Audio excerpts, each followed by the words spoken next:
ओम अज्ञानतिमिरान्धस्य ज्ञानाञ्जनशलाकया चक्षुरुन्मीलितं येन तस्मै श्री गुरुवे नमः। हे कृष्ण करुणा सिंधु दीनबंधु जगतपते गोपेश गोपिकाकांत राधाकांत नमस्तुते। तप्त कांचन गौरांगी राधे वृंदावनेश्वरी वृषभानुसुते देवी प्रणमामि हरिप्रिये। वाञ्छाकल्पतरुभ्यश्च कृपा सिंधु एव च पतितानां पावनेभ्यो वैष्णवेभ्यो नमो नमः। श्री राधे जय जय श्री राधे। श्री राधा कृष्ण के चरणों की अनन्य शरणागति अनन्य आश्रय हमारे जीवन का यह एकमात्र लक्ष्य होना चाहिए। हम इस लक्ष्य की प्राप्ति क्या, हमें तो पता ही नहीं है कि राधा कृष्ण भगवान है कि नहीं, क्योंकि हम संसार में खोए हुए हैं, भोग विलास में इतना लिप्त हो गए हैं कि आज भगवान की यह माया लोगों के बुद्धि को ढकी हुई है, उनके विवेक को ढकी हुई है। संसार के पदार्थों को पाने के लिए, संसार के पदार्थों को भोग लेने के लिए और संसार में सुख प्राप्त करने के लिए ही व्यक्ति अपना जीवन जी रहा है। अपने स्वार्थ के लिए, अपने सुख के लिए, अपने को हमेशा प्रसन्न रखने के लिए व्यक्ति कार्य कर रहा है। जो भी आप इस समाज में, घर में जहां भी देख रहे हैं व्यक्तियों को, सब अपना ही अपना कर रहे हैं, जबकि यहाँ पर वास्तविक अपना क्या करना है यह व्यक्ति को पता नहीं है। व्यक्ति शारीरिक रूप से अपना हित चाह रहा है, इस शरीर का भरण पोषण हो, इस शरीर को अधिक से अधिक प्रसन्नता, खुशी, हर्ष मिले, परंतु वह आध्यात्मिक रूप से अपनी उन्नति, अपना सुख नहीं चाह रहा है, क्योंकि उसे ज्ञान नहीं है। ज्ञान क्यों नहीं है? क्योंकि उसे सत्संग नहीं मिला, उस पर भगवान की कृपा नहीं हुई। भगवान की कृपा जिस पर हो जाती है उसे सत्संग मिलता है। सत्संग कैसे मिलता है? भगवान के ही रूप में दिव्य गुरु संत महात्मा उसके जीवन में आकर उसे ऐसे उपदेश करते हैं कि जिससे उसके जीवन का नया रास्ता खुल जाता है। वह शरीर की सुख की कामना को छोड़कर, अपने सुख की कामना को छोड़कर, अपने इस स्थूल शरीर जो कि एक न एक दिन मरने वाला है, खत्म होने वाला है, इसकी सुख की कामना को छोड़कर इसके अंदर जो आत्मा व्याप्त है, आत्म कल्याण कहते हैं जिसे, आत्म तत्व कहते हैं जिसे, उस आत्म कल्याण, आत्मा के पोषण के लिए कार्य करता है, अर्थात वह भगवान की तरफ बढ़ता है। आत्मा का खुराक क्या है? भगवान का नाम, भगवान का चिंतन, नित्य प्रतिपल भगवान का चिंतन। आज व्यक्ति और मनुष्य जो भी हम समाज में देख रहे हैं, इस कलयुग के प्रभाव से बहुत दूषित मन को प्राप्त हो रहे हैं। त्योहारों में भी बहुत गलत कार्य हो रहे हैं। फिल्मी गाने लगाकर लोग त्योहार मना रहे हैं। भजन कीर्तन का तो कहीं नाम ही नहीं है। त्योहार कैसे मनाया जाता है यह भी नहीं पता। त्योहार तो हर दिन मनाया जाता है, हर दिन त्योहार होता है। जिस घर में भगवान का नाम कीर्तन सत्संग होता है, भगवान की कथा सुनी जाती है, उस घर में रोज ही त्योहार मनाया जाता है, उस घर में रोज ही प्रसन्नता रहती है, हर दिन आनंद से बीतता है उस घर का। परंतु आज होली, दिवाली जैसे त्योहार में लोग गलत कार्य कर रहे हैं, क्योंकि वह सत्संग को नहीं प्राप्त कर पाए हैं, उस ज्ञान को नहीं प्राप्त कर पाए हैं, उस प्रभु को नहीं प्राप्त कर पाए हैं जो उन्हें प्राप्त करना चाहिए था। बहुत चूक हो रही है, बहुत गलती हो रही है। आपको पता है कोई भी कर्म लौट के पीछे आएगा, आगे आएगा और उसका परिणाम जरूर देगा। आपके जो कर्म है उसका परिणाम 100% मिलना है। अपने कर्मों को मत गिराइए, विचार करिए कि मैं क्या कार्य कर रहा हूँ, उस कार्य में क्या अच्छी बात है, उस कार्य को करने से क्या मुझे प्रसन्नता होगी, सामने वाले को कष्ट होगा कि नहीं होगा, यह भी विचार करिए। परंतु व्यक्ति अपने सुख के लिए कोई भी कार्य कर देता है। आज अपने मन की वजह से, अपने बुद्धि की वजह से व्यक्ति अपने सुख की चाह के लिए दूसरों को महान कष्ट दे रहे हैं। अपनी इच्छा पूर्ति हो जाए, भले वह दूसरे को महान कष्ट दे दे। पहले ये होता था, किसी का 500 रुपए गलती से जेब में आ गया तो वो खाना नहीं खाता था, उसे चैन नहीं मिलता था जब तक उसका पैसा लौटा नहीं दिया जाए। आज यहाँ पर किसी का हमने पैसा प्राप्त कर लिया तो हमें बहुत खुशी होती है, हर्ष होता है कि हमने फलाने का 500 रुपए मार लिया, कल मैं और लोगों का पैसा चोरी करूंगा और पैसा मारूंगा। कार्यालय, सरकारी कार्यालयों में हम देख ही रहे हैं कितना भ्रष्टाचार चल रहा है। गरीब व्यक्तियों का पैसा खाया जा रहा है, लूटा जा रहा है। और यह एक संस्कृति बन गई है कार्यालयों में कि पैसा जितना से जितना अधिक लूट लिया जाए, यही सबसे अच्छी हमारा काम है।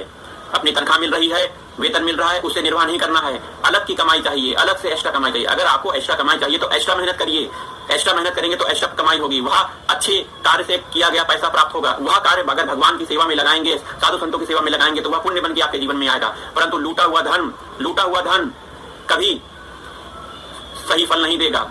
आपके घर में महान बीमारियां बन के आएगा वही पैसा। आपने अगर 100 रुपए किसी का लूटा है तो आपका 1000 रुपए, लाख रुपए बर्बाद हो जाएगा। आपके शरीर में, आपके परिवारजनों में आपके बीमारियां होंगी, गृह क्लेश होगा, उस घर में शांति नहीं होगी जिस घर में दूसरे का लूटा हुआ धन आता है। आज समाज में नौजवान लोग, चाहे लड़का हो चाहे लड़की हो, भटक गए हैं, क्योंकि परिवार से उन्हें वह वातावरण नहीं प्राप्त हुआ है। उन्हें तो मोबाइल संस्कृति प्राप्त हुई है। मोबाइल संस्कृति बर्बाद करने के लिए पर्याप्त है। इस कलयुग में बच्चियों को बर्बाद करने के लिए कुछ नहीं, एक मोबाइल साधन दे दिया जाए उससे वह बर्बाद हो रहे हैं। शिक्षा में नैतिक शिक्षा की आवश्यकता होती है। नैतिक शिक्षा कोई देना नहीं चाहता, क्योंकि शिक्षा की नैतिक शिक्षा का ज्ञान नहीं धारण करते हैं। तो कैसी शिक्षा प्राप्त होगी। इसीलिए हमें सब कुछ भूलकर आज फिर से यह चिंतन मनन करना है कि समाज में जो बुराइयां फैल रही हैं उससे हमें बचना है। इसके लिए हमें सत्संग की अत्यंत आवश्यकता है। सत्संग अर्थात आध्यात्मिक ज्ञान अर्थात भगवान का ज्ञान। जब तक भगवान श्री राधा कृष्ण के चरणों में अनन्य शरणागति नहीं होगी, हम यह नहीं मान लेंगे कि हम श्री राधा कृष्ण के हैं, हमेशा से हैं, हमेशा से रहेंगे, आज भी हैं। अगर आपने यह दृढ़ संकल्प नहीं माना, भगवान को नहीं माना, तो आपकी निश्चित दुर्गति होने वाली है। क्योंकि काल नंगी तलवार लेकर कितने लाखों लोगों को रोज मारता जा रहा है। यह काल एक न दिन आपका गर्दन भी उड़ा देगा, अर्थात आपकी जरूर मृत्यु होगी। आपकी मृत्यु होने से पहले इस शरीर से जो कार्य करने आए हुए हैं, भगवान की प्राप्ति, भगवान को अपना मान लेना, अगर यह कार्य नहीं हुआ तो आपका यह जीवन व्यर्थ हो जाएगा। फिर बहुत महान कष्ट आपको प्राप्त होंगे। जो आपके कर्म बने हैं वह लौट लौट के आपको पीड़ा देंगे। कभी इस योनि में जाएंगे, कभी उस योनि में जाएंगे, अर्थात कभी कीड़े मकोड़े बनेंगे, कभी बकरी बनेंगे, कभी भैंस बनेंगे। आप जरा कल्पना कीजिए, कल्पना करके सोचिए, क्या इन जानवरों का जीवन कोई जीवन होता है? महान कष्ट होता है, महान दुख होता है, महान दुख होता है, बहुत कष्ट होता है। क्या आपने यह मनुष्य जीवन में अच्छे कर्म किए हैं? क्या आपको उच्च कोटि का जन्म मिलेगा? सोचिए, जरा विचार करिए। नहीं, अगर नरक में जाना पड़ गया तो वहां आपको यातना, शरीर में उतनी यातना दी जाएगी, इतने कष्ट दिए जाएंगे जिसकी आप कल्पना नहीं कर सकते। इसीलिए बुरे कर्मों को छोड़िए, शराब पीना छोड़िए, जुआ खेलना छोड़िए, पराई स्त्रियों को देखना, गलत नजरों से देखना छोड़ दीजिए। माता का भाव रखिए। यह भाव भी रख सकते हैं कि सर्व खलमिदम ब्रह्म, अर्थात सभी व्यक्तियों में, जड़ चेतन में, सभी माताओं में, सभी इंसानों में, जानवरों में, सब जगह भगवान ही व्याप्त है। इस तरह की भावना देखिए। अगर इस तरह की भावना करते हैं तो आपके मन में कोई गलत भावना होगी ही नहीं, बुरे विचार आएंगे ही नहीं, क्योंकि सर्व जगह, सभी जगह आप भगवान को ही देख रहे हैं, भगवान का ही चिंतन कर रहे हैं। हमें अब श्री राधा कृष्ण के चरणों में अनंत शरणागति प्राप्त करनी ही पड़ेगी, क्योंकि घोर कलयुग आ रहा है। आगे आने वाले समय में हमें धर्म का, सत्संग का नामो निशान देखने को शायद मिले या न मिले, क्योंकि इस समय आप बहुत सही अवस्था में है। इस समय आपको कथा भी मिल रही है, आपको सत्संग भी मिल रहा है। बस आप थोड़ा बढ़िए। तो आप बिल्कुल यह ना सोचिए कि यह तो बुढ़ापे में करने वाली चीज है, अभी तो मौज मस्ती कर लो, आराम कर लो, खूब खा पी लो, घूम फिर लो, बुढ़ापे में देखा जाएगा। परंतु मैं यहाँ सचेत कर देना चाहता हूँ कि काल कभी भी आपको ग्रास बना सकता है, कभी भी आपको मार सकता है। आपकी आयु कितनी है यह आपको भी नहीं पता है, एक क्षण की आपकी आयु नहीं है। इसलिए अभी से तुरंत भगवान श्री राधा कृष्ण के चरणों की अनन्य शरणागति प्राप्त कर लीजिए। कैसे करना है? बस यही कहना कि हे राधा कृष्ण, मैं आपका हूँ, मैं आपके चरणों का दास हूँ। भगवान का नाम भगवान से बड़ा है। भगवान का नाम आप नित्य प्रतिपल जाप करिए, भगवान का नाम लीजिए हर प्रत्येक क्षण। अर्थात आप कहेंगे कि भाई मैं फलाना काम करते कैसे भगवान का नाम ले सकता हूँ? क्यों नहीं ले सकते? मैं भी तो एक बैंकर हूँ, मैं बैंक में नौकरी करने जाता हूँ, मोटरसाइकिल चला के जाता हूँ, मोटरसाइकिल चला के आता हूँ, नित्य प्रतिपल भगवान का नाम जाप करके जाता हूँ। ये मेरा बल नहीं है, ये मान के चलिए, ये मेरा बल नहीं है, बिल्कुल मेरा बल नहीं है। ये भगवान की कृपा हुई है, तभी मैं उनका नाम ले पा रहा हूँ। और भगवान का नाम लेने से परम आनंद की प्राप्ति होती है, परम आनंद, और समय का सदुपयोग होता है। कोई भी घर का कार्य कर रहे हैं व्यक्ति, तो उस घर का कार्य करते हुए भगवान का नाम चिंतन, भगवान का नाम लेना, यह भी बहुत अच्छी बात है, क्योंकि आप जो भी कार्य कर रहे हैं वो भगवत अर्पित हो जाएगा अगर भगवान का नाम कर रहे हैं।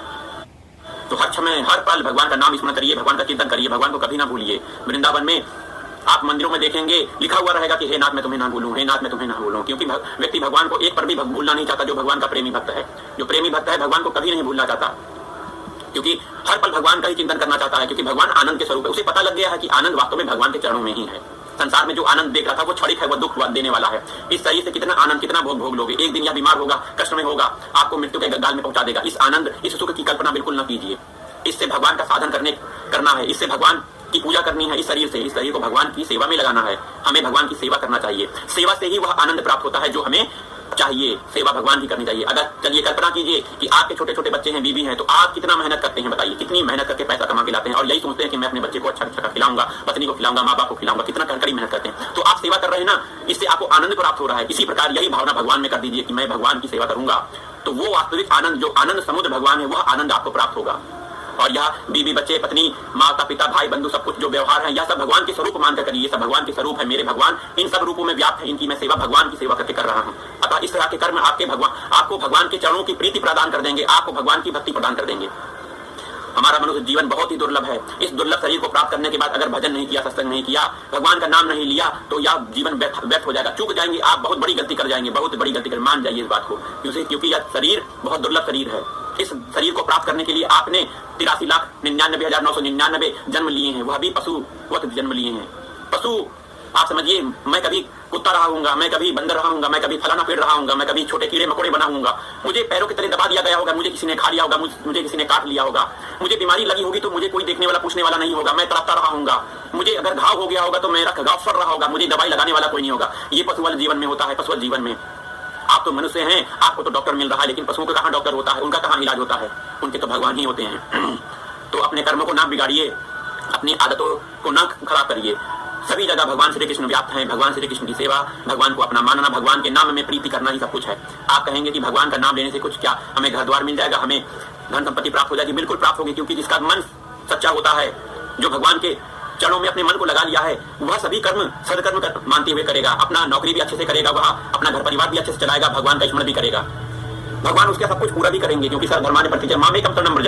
भगवान ने कहा है सभी धर्मों को छोड़कर केवल मेरी शरण ग्रहण कर, मैं तुझे सभी पापों से मुक्त कर दूंगा।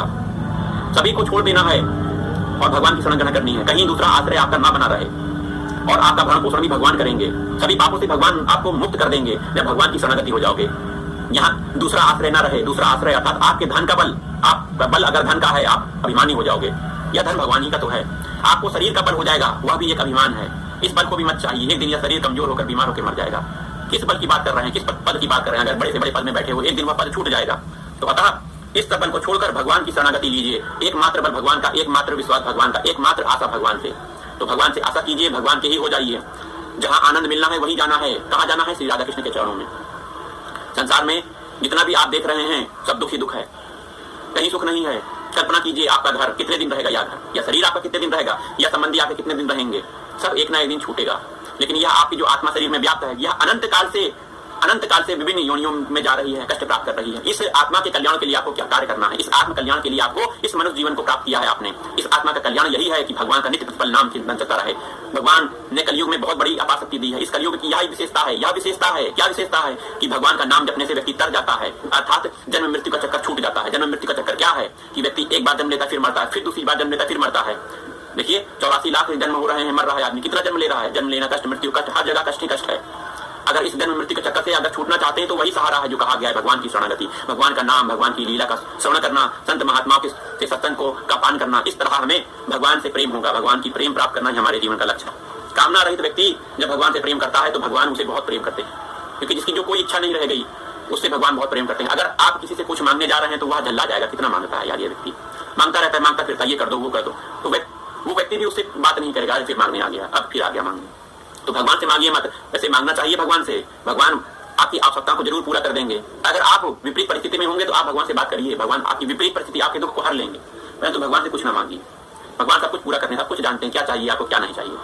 अतः भगवान से भगवान को ही तो मांगिए ना, भगवान से लक्ष्मी ना मांगिए, भगवान से भगवान को मांगिए। तो जहां भगवान से भगवान को आपने मांगा, उस घर में भगवान का अगर वास हो गया, भगवान का वास हो गया, तो वहां लक्ष्मी दौड़ी दौड़ी चली जाती है। सीधा सा तरीका है कि भगवान से भगवान को मांगो, भगवान की घर में सेवा करो, भगवान का पूजन करो, भगवान का कीर्तन करो, और ऐसा करने से लक्ष्मी घर में आएंगी, घर में शांति, धन संपत्ति, वैभव सब कुछ व्याप्त रहेगा। तो भगवान से भगवान को मांगना ही चाहिए। संसार की वस्तु क्या मांग लेंगे? एक छोटे बच्चे की कल्पना कीजिए, छोटे बच्चे से कहोगे बेटा तुम्हें क्या चाहिए? अरबपति व्यक्ति से पूछा छोटे बच्चे से क्या चाहिए बेटा तुम्हें, तो छोटा बच्चा कहता है मुझे खिलौना दे दो, वो दे दो। मांगना नहीं आता, क्योंकि हम भी छोटे बच्चे हैं। भगवान से क्या मांग रहे हैं? इस अखंड ब्रह्मांड के स्वामी, करोड़ों ब्रह्मांड है, भगवान के एक एक रोए से कई ब्रह्मांड निकलते हैं, प्रकट होते हैं और उसी में समा जाते हैं। और भगवान से हम क्या मांग रहे हैं? संसार की वह वस्तु, अच्छी सुंदर पत्नी दे दो, गाड़ी दे दो, धन दे दो, ये दे दो, वो दे दो। अरे भगवान से भगवान को अगर मांग लिया तो ये गाड़ी क्या सब कुछ मिल जाएगा। लेकिन आसक्ति नहीं करनी चाहिए। हम ये कह रहे हैं कि धन संपत्ति प्राप्त हो जाए, बड़े से बड़ा पद प्राप्त हो जाए, लेकिन उस धन संपत्ति पद प्रतिष्ठा में कभी आसक्ति नहीं। आसक्ति हो तो भगवान श्री राधा कृष्ण के चरणों में, प्रेम हो तो श्री राधा कृष्ण के चरणों में। या जो धन संपत्ति है या भगवान की है, भगवान की सेवा में लगेगी, है ना, अपना कुछ नहीं है, या शरीर भी अपना नहीं है, इस धारणा को हमें धारण करना है। चलिए आज के सत्संग के बाद 2 शब्द राधा कृष्ण के चरणों में। जय जय श्याम, जय जय श्याम, जय जय श्री वृंदावन धाम, जय जय श्याम, जय जय श्याम, जय जय श्री वृंदावन धाम।